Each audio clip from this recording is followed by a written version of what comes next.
Di balik rimbunnya pepohonan lereng pegunungan Argopuro, terdapat sebuah kawasan yang hingga kini menyimpan luka mendalam dalam sejarah Kabupaten Jember. Tempat itu adalah Kampung Manggis, sebuah pemukiman yang dahulu menjadi tempat tinggal para pekerja perkebunan beserta keluarganya. Namun pada malam 1 Januari 2006, kampung yang sebelumnya ramai itu berubah menjadi saksi bisu salah satu bencana banjir bandang paling dahsyat yang pernah terjadi di Jember. Gelombang air bercampur lumpur, batu-batu besar, dan batang pohon menerjang pemukiman dengan kekuatan luar biasa, menghancurkan sebagian besar rumah dan merenggut banyak nyawa.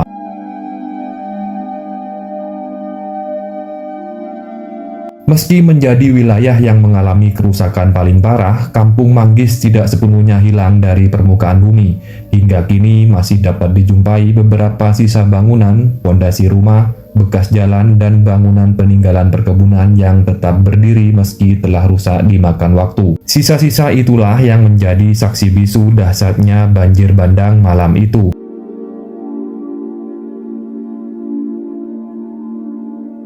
Setelah bencana, para korban direlokasi ke tempat yang lebih aman, sementara Kampung Manggis tidak lagi dibangun sebagai pemukiman. Alam perlahan mengambil alih kawasan tersebut, menutupi bangunan yang tersisa dengan semak belukar dan pepohonan liar. Kini suasana Kampung Manggis begitu sunyi. Tidak terdengar lagi tawa anak-anak, aktivitas warga, ataupun kesibukan para pekerja perkebunan seperti 2 dekade silam. Yang tersisa hanyalah keheningan, jejak-jejak bangunan yang mulai lapuk, serta kenangan akan sebuah malam yang mengubah segalanya. Karena itulah masyarakat mengenalnya sebagai Kampung Mati, sebuah sebutan yang bukan sekedar menggambarkan kampung yang telah ditinggalkan, tetapi juga menjadi pengingat bahwa di tempat inilah sejarah kelam banjir bandang Kanti tahun 2006 pernah meninggalkan luka yang tidak mudah dilupakan.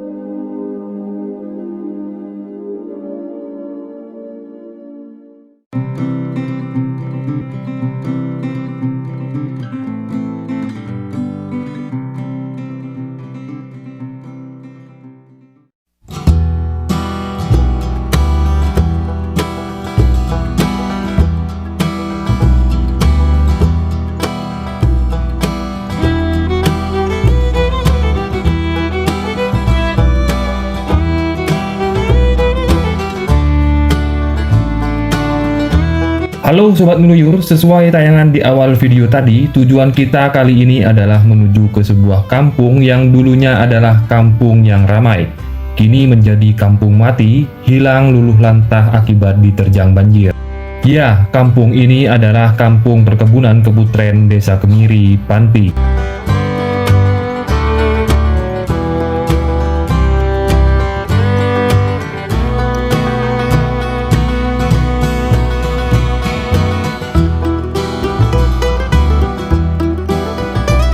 Kecamatan Panti merupakan salah satu kecamatan di Kabupaten Jember yang letaknya berada di kaki Gunung Argopuro atau Pegunungan Hiang. Bahkan sebagian wilayahnya berada di lereng Pegunungan Hiang tersebut. Di kecamatan ini juga berdiri beberapa perkebunan yang mengelola beberapa jenis tanaman seperti tanaman kopi dan karet, baik itu perkebunan milik daerah maupun perkebunan swasta. Salah satu perkebunan yang ada di Kecamatan Panti adalah Perkebunan Keputren yang berada di Dusun Sodong, Desa Kemiri. Perkebunan ini merupakan perkebunan swasta yang masih satu naungan dengan Perkebunan Turjo di sebelah timurnya, yaitu di bawah naungan PT JA Wati.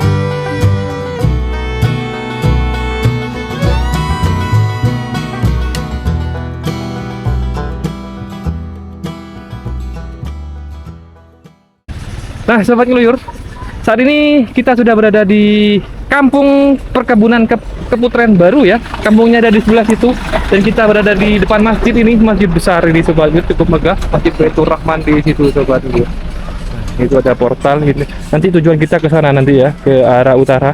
menuju kampung perkebunan yang terdampak banjir bandang pada tahun 2006 yang lalu. Mungkin sekitar 2 kilo lagi. Sebelum menuju ke sana, kita coba lihat-lihat dulu situasi di perkebunan baru. Jadi kampung ini adalah kampung relokasi ya istilahnya, kampung untuk korban yang terdampak banjir bandang. Jadi korban yang di sana pindah ke sini sobat Ngiru rumahnya. Nah, di sini termasuk kampung baru ini sobat. Ini masjidnya, Masjid Baitur Rahman. Namanya Kampung Pondok Cendol katanya. Menurut informasi dari warga sekitar ya, Kampung Pondok Cendol.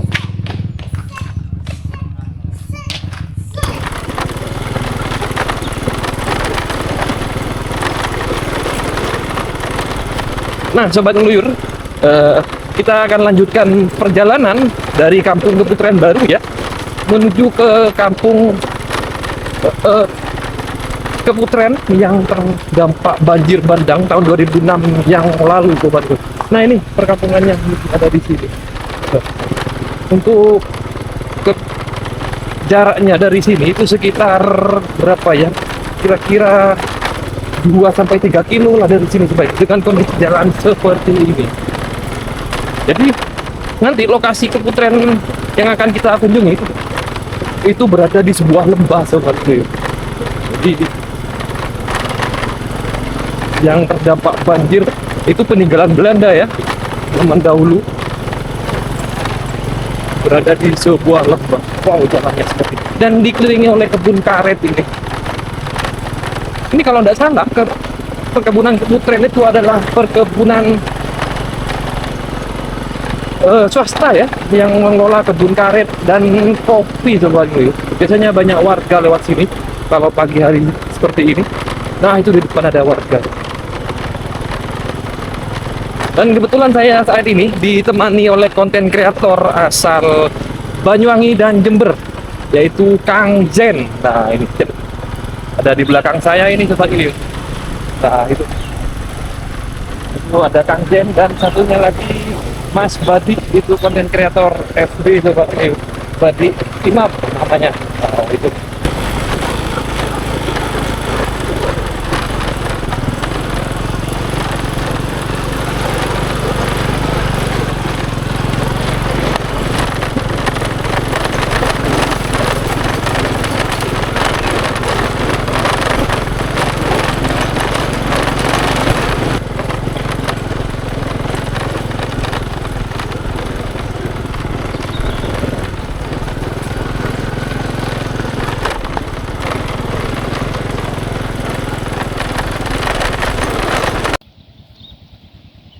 Nah, sobat ngeluyur, saat ini kita sudah berada di mana? Sebelum pintu masuk ya, dari kampung yang mati ini, itu terlihat dari sini sobat ngeluyur. Kita coba zoom ya. Nah, itu sobat ngeluyur. Nah, itu kampungnya, berada di bawah lembah, itu dikelilingi oleh pegunungan. Itu Gunung Argopuro ke sana ya, ke arah utara. Ada aliran sungai di situ. Dan ini adalah jalannya, jalan satu-satunya sobat ngeluyur. Dan nanti kita lewat sini menuju ke sana sobat, ke kampung mati, kampung yang hilang, yaitu Kampung Keputren. Artinya ke Manggis sobat ngeluyur. Oke, langsung saja kita gas. Mari kita budal.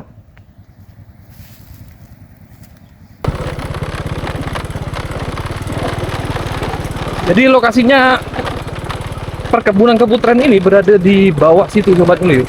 Di sebuah lembah ya, di akhir sebuah gunung ini, dikelilingi gunung nih sobat ngeluyur. Lokasinya di bawah ya, dekat dengan sungai sobat ngeluyur. Dan ya wajar saja ya kalau terdampak banjir bandang ya, karena lokasinya memang di bawah, di dekat aliran sungai. Nah, itu sudah kelihatan gedung-gedungnya di situ.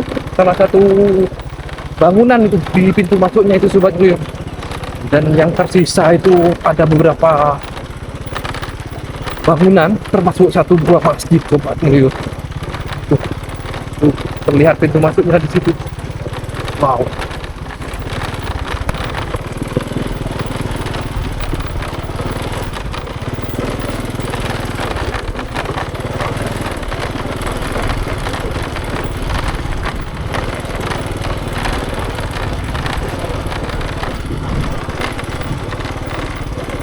Halo Sobat Ngeluyur, Assalamualaikum warahmatullahi wabarakatuh. Ketemu lagi dengan saya Kang Luyur. Nah, pada video kali ini saya sedang berada di sebuah kampung perkebunan Sobat Ngeluyur.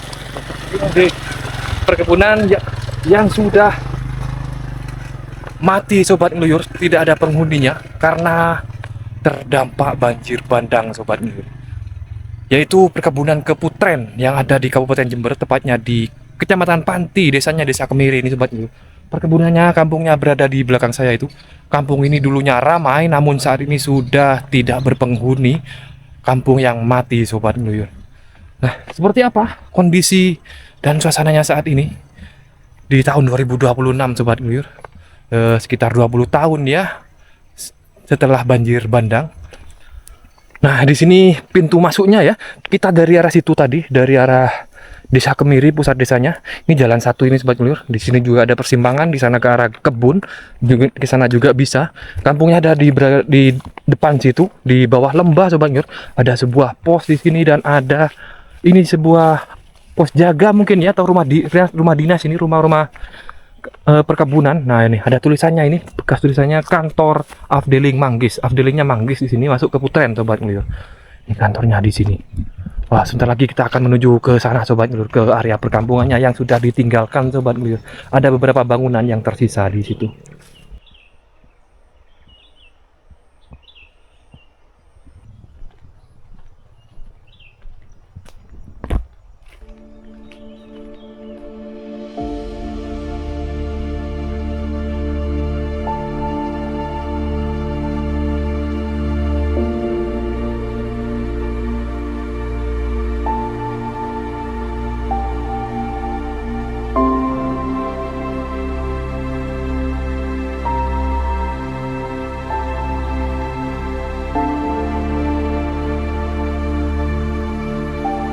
Memasuki kawasan Kampung Manggisari ini, suasananya terasa begitu sunyi. Pepohonan dan semak belukar perlahan mengambil alih ruang yang dahulu merupakan pemukiman warga. Sulit membayangkan bahwa tempat yang kini nyaris tanpa aktivitas manusia ini pernah dipenuhi rumah-rumah, tawa anak-anak, dan kesibukan para pekerja perkebunan yang menjalani kehidupan sehari-hari. Meski banjir bandang tahun 2006 menghancurkan sebagian besar kawasan ini, masih terdapat beberapa peninggalan yang menjadi saksi bisu tragedi tersebut. Salah satunya adalah bangunan bekas kantor perkebunan yang hingga kini masih berdiri dengan kondisi relatif utuh. Bangunan itu seakan menjadi penanda bahwa di tempat ini pernah ada sebuah komunitas yang hidup dan berkembang. Menurut informasi yang beredar di masyarakat, di dalam kantor tersebut masih tersimpan beberapa foto para penghuni Kampung Manggis sebelum terjadi bencana. Foto-foto itu menjadi pengingat bahwa di balik angka-angka korban ada wajah-wajah keluarga dan kisah kehidupan yang pernah mengisi kampung ini.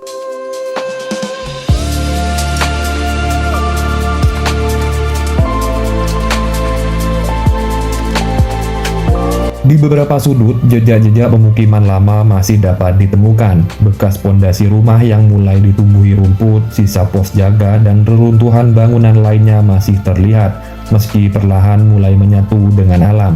Semua ini menjadi bukti bahwa Kampung Manggis bukanlah tempat yang kosong sejak awal, melainkan sebuah kampung yang pernah hidup sebelum akhirnya ditinggalkan akibat bencana. Di tengah kawasan itu terdapat sebuah batu berukuran sangat besar yang langsung menarik perhatian. Batu tersebut berdiri tepat di area bekas pemukiman. Tidak diketahui secara pasti bagaimana batu itu bisa berada di sana.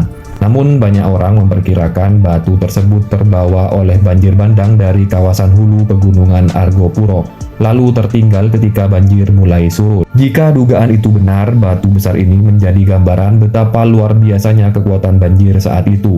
Bayangkan jika sebuah batu sebesar itu mampu dipindahkan oleh arus air, maka tidak sulit membayangkan bagaimana rumah-rumah, pepohonan, bahkan kendaraan dapat terseret tanpa mampu bertahan.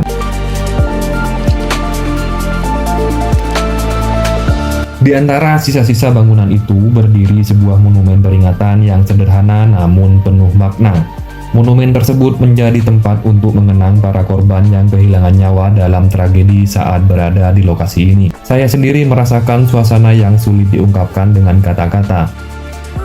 Keheningan yang menyelimuti kampung, reruntuhan bangunan yang perlahan ditelan waktu, serta monumen yang berdiri di antara bekas pemukiman menghadirkan kesadaran bahwa bencana ini bukan sekedar catatan sejarah. Ia adalah bagian dari perjalanan hidup masyarakat Panti yang meninggalkan luka mendalam hingga kini.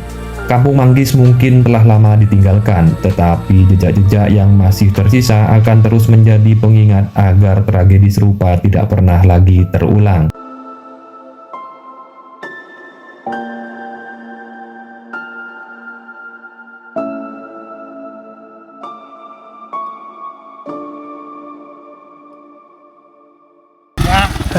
Pak, ini dulu Afdeling apa namanya sini Pak ya? Update emang Manggis. Masuk ke Putren ini Pak ya?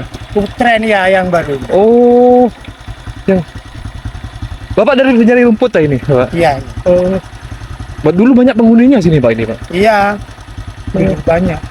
Itu dipindah kan gara-gara setahu saya banjir bandang nih Pak ya dulu Pak ya? Iya.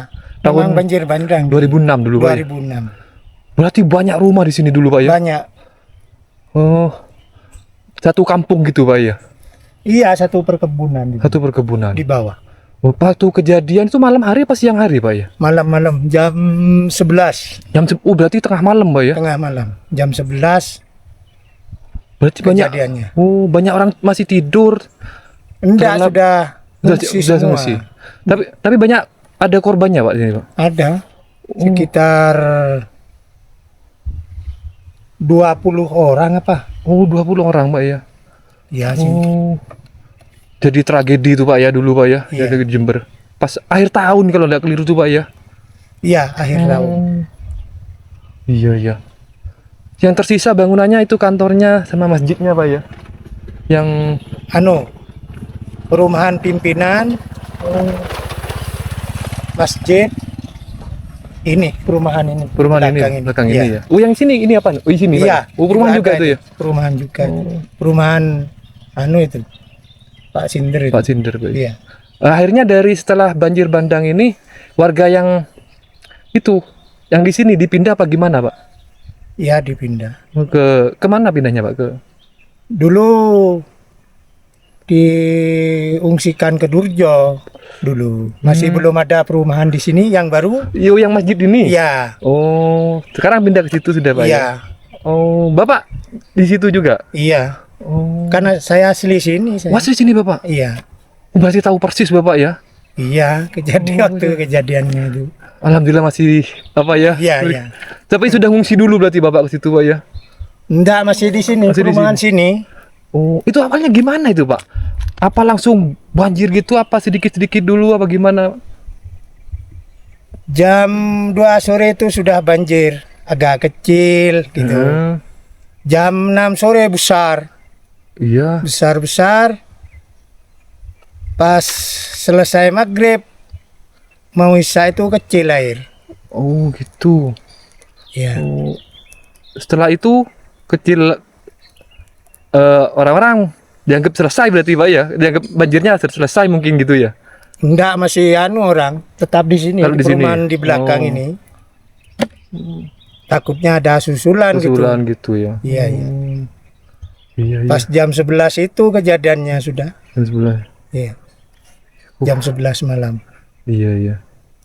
Ya memang lokasinya di sini di bawah lembah ini Pak sepertinya Pak ya? Iya, iya. Terus dekat dengan sungai Pak ya situ Iya. ya?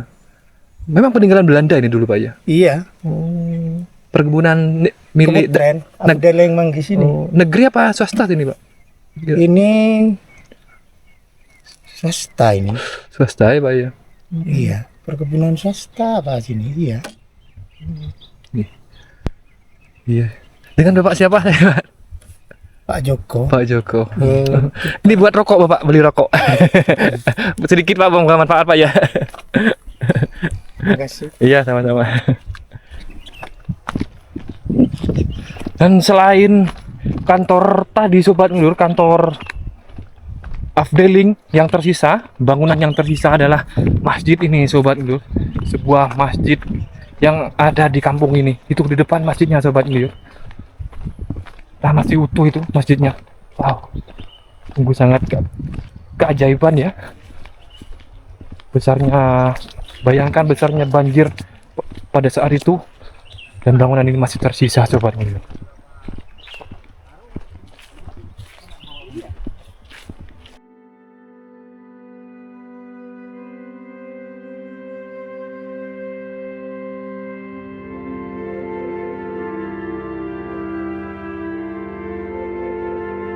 Di antara reruntuhan Kampung Manggis masih ada satu bangunan yang hingga kini mengundang tanda tanya banyak orang.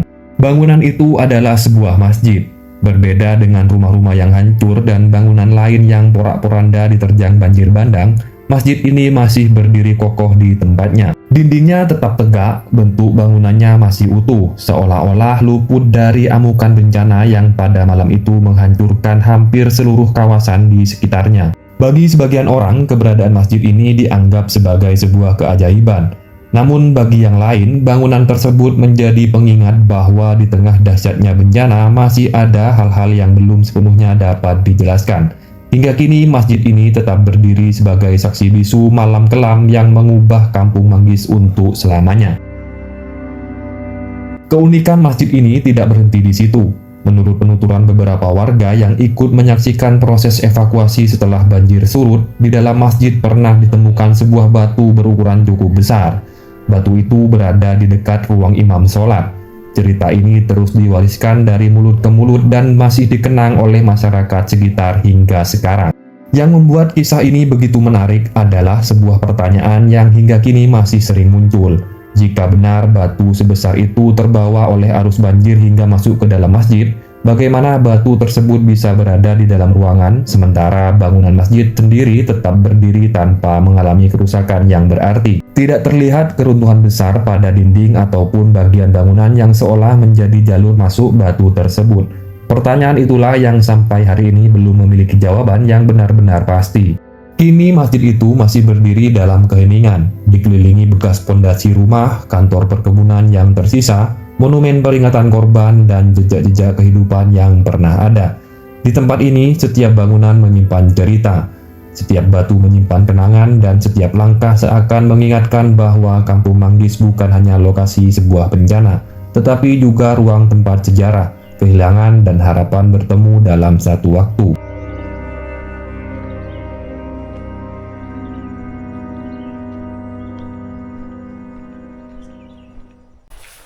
Nah, sobat keluyur, masjid ini bukan satu-satunya ya. Ada salah satu bangunan yang masih tersisa yang terdampak banjir bandang ini, sobat keluyur. Banjir bandang 2006. Nah, informasinya di dalam masjid ini terdapat sebuah batu ya masuk ke situ, sobat keluyur. Tapi anehnya masjid ini tidak roboh, sobat keluyur, meskipun ada batu di dalam. Entah masuknya lewat mana ya, sungguh sangat ajaib ya. Bisa masuk ke sini, tapi masjidnya masih utuh seperti ini. Wow, sangat di luar nalar, sobat keluyur.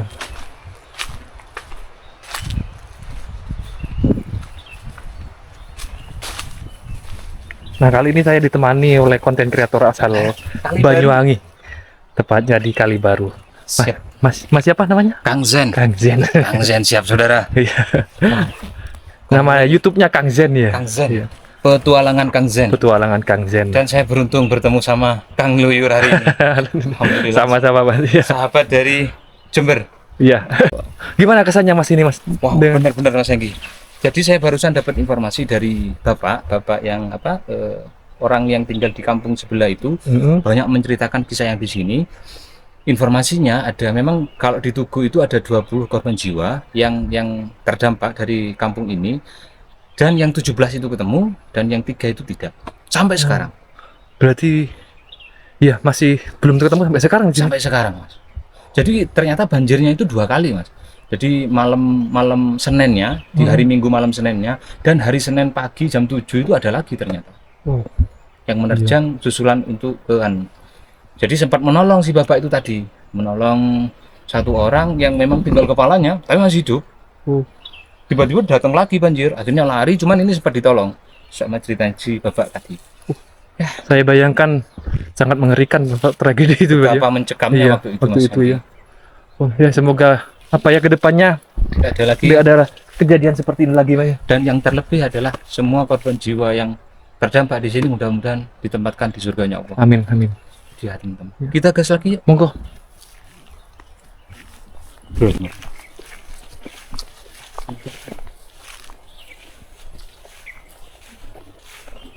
Nah, Sobat Mir, di perumahan ini sepertinya perumahan paling ujung ya, paling ujung di sisi selatan ini, perumahan Afdeling Manggis ini, yang juga masih utuh ini Sobat Mir. Ada rumah ini rumah-rumah kuno ya, peninggalan Belanda sepertinya Sobat Mir. Nah, seperti ini kondisinya saat ini, masih utuh, masih bagus ya. Wow. Dan informasinya masih di area ini masih terdapat korban yang belum ditemukan ya, sejumlah 3 orang. Ada sebuah pos. Wow, seperti ini Sobat.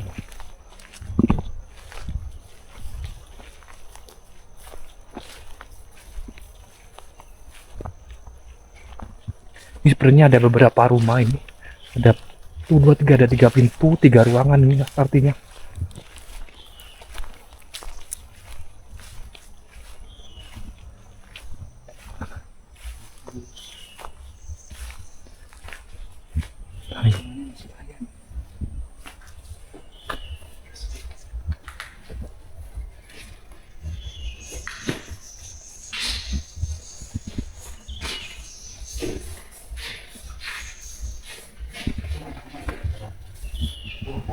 Ini masih bersih ya, masih bersih Sobat Mir.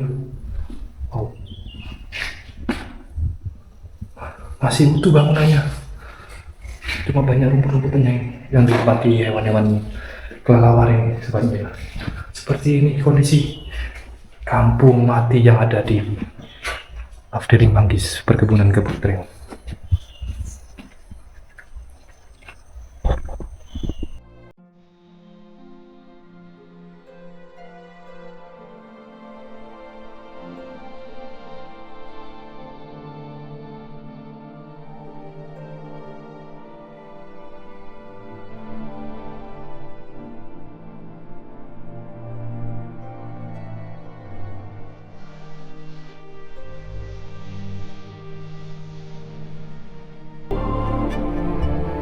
Dua 20 tahun telah berlalu sejak banjir bandang itu mengubah wajah kampung Manggis. Waktu mungkin telah menumbuhkan kembali pepohonan, menutupi reruntuhan dengan semak belukar, dan menghapus sebagian jejak yang pernah ada. Namun luka yang ditinggalkan tragedi itu tidak pernah benar-benar hilang. Ia tetap hidup dalam ingatan para korban, keluarga korban, dan masyarakat yang pernah menyaksikan dahsyatnya amukan alam pada malam itu. Hari ini Kampung Manggis berdiri dalam keheningan, bekas pondasi rumah, kantor perkebunan yang masih bertahan, masjid yang tetap kokoh, batu-batu besar yang menjadi saksi bisu, serta monumen yang memuat nama-nama korban, semuanya seolah menyampaikan pesan yang sama, bahwa alam memiliki kekuatan yang jauh melampaui kemampuan manusia. Bencana memang tidak selalu dapat dicegah. Hujan lebat, kondisi pegunungan, dan proses alam adalah bagian dari kehidupan. Namun, kita dapat mengurangi risikonya dengan menjaga keseimbangan lingkungan. Hutan yang tetap lestari, daerah resapan air yang terpelihara, dan pengelolaan alam yang bijaksana merupakan bagian penting dalam mengurangi potensi bencana di masa depan. Semoga tragedi banjir bandang Banti tahun 2006 menjadi pengingat bagi kita semua bahwa kemajuan tidak boleh dibayar dengan hilangnya keseimbangan alam. Sebab ketika hutan kehilangan fungsinya, ketika sungai tidak lagi mampu menampung aliran air, dan ketika manusia lupa bahwa dirinya adalah bagian dari alam, maka bencana alam datang tanpa mengenal waktu. Mari kita jaga bumi yang kita tinggali bukan hanya untuk diri kita sendiri, tetapi juga untuk anak cucu kita kelak. Semoga Kampung Manggis tetap menjadi saksi sejarah, bukan pertanda akan terulangnya tragedi yang sama. Karena sesungguhnya penghormatan terbaik bagi mereka yang telah tiada bukan hanya dalam mengenang nama-namanya, melainkan juga dengan mengambil pelajaran dari setiap yang pernah terjadi, agar tidak ada lagi kampung yang kehilangan warganya dalam satu malam. Tidak ada lagi keluarga yang terpisah karena bencana, dan tidak ada lagi kisah duka yang harus diwariskan kepada generasi berikutnya.